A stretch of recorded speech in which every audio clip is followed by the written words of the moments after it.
Hello students, welcome to my channel. আমি প্রবলদা coaching সেন্টারের পক্ষ থেকে আরেকটা ধামাকা সাজেশন নিয়ে এসেছি ফিফথ সেমিস্টারের জন্য। দেখো, আগামীকাল তোমাদের WBSU র্যান্ডের ফিফথ সেমিস্টারের পরীক্ষা। WBSU fifth semester NEP minor political science 2026-এর সাজেশন। দেখো, এবার তোমায় দুটো ইউনিট করে দিয়েছি। 5 নম্বরের পোস্টের দুটো ইউনিট, 10 নম্বরের পোস্টের দুটো ইউনিট। প্রথম 5 নম্বর পোস্টের প্রথম ইউনিট থেকে দিয়েছি ভারতীয় দলীয় ব্যবস্থা, বিরোধী দলের ভূমিকা লেখো।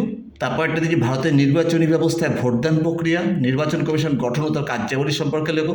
এটা 5-এ না এসে 10-এও আসতে পারে, ভেরি ভেরি ইম্পর্টেন্ট। ভারতের প্রধান জাতীয় রাজনৈতিক দলের অর্থাৎ যে কোনো দুটি দলের মূল আদর্শ, কর্মসূচি, পরিকল্পনা ব্যাখ্যা করে, এটাও 10 নম্বরে আসতে পারে। আর জোট রাজনীতি সম্পর্কে লেখো, আর নির্বাচনী তালিকার উপর টিকা লেখো। ইউনিট 2 থেকে প্রশ্নমান 5-এ দিয়েছি ভারতীয় রাজনীতিতে কৃষক শ্রেণীর ভূমিকা, ভারতীয় রাজনীতিতে ধর্মের প্রভাব লেখো, উপজাতীয় সমস্যা, ভারতীয় রাজনীতিতে উপজাতীয় সমস্যা, নর্মদা বাঁচাও আন্দোলন আর চিপকো আন্দোলন।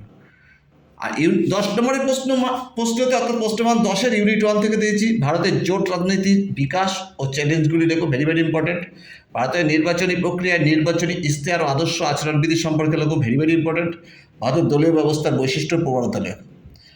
ইউনিট 2-তে প্রশ্নমান 10-এর মধ্যেই দিয়েছি আবার ভারতের রাজনীতিতে গণমাধ্যমের ভূমিকা লেখো, মানবাধিকার আন্দোলনের মূল বিষয়গুলি লেখো, ভারতের রাজনীতিতে ব্যবসায়ী শ্রেণীর ভূমিকা লেখো। এবার হয়তো 2 মার্কসের প্রশ্ন আসতে পারে। 2 মার্কসের জন্য এই কটা মাত্র প্রশ্নটা ভালো করে দেখে যাও।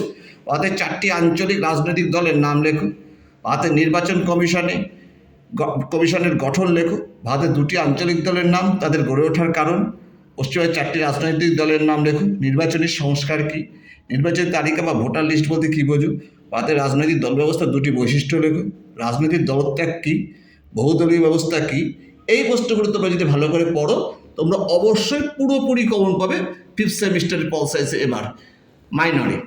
ঠিক আছে, তোমরা আমাকে আরও বেশি করে লাইক ও সাবস্ক্রাইব করো যাতে আমি উৎসাহিত হতে পারি। হ্যাঁ, তাহলে দেখবে তোমরা আরও পরবর্তীকালে আরও ভালো ভিডিও পাবে।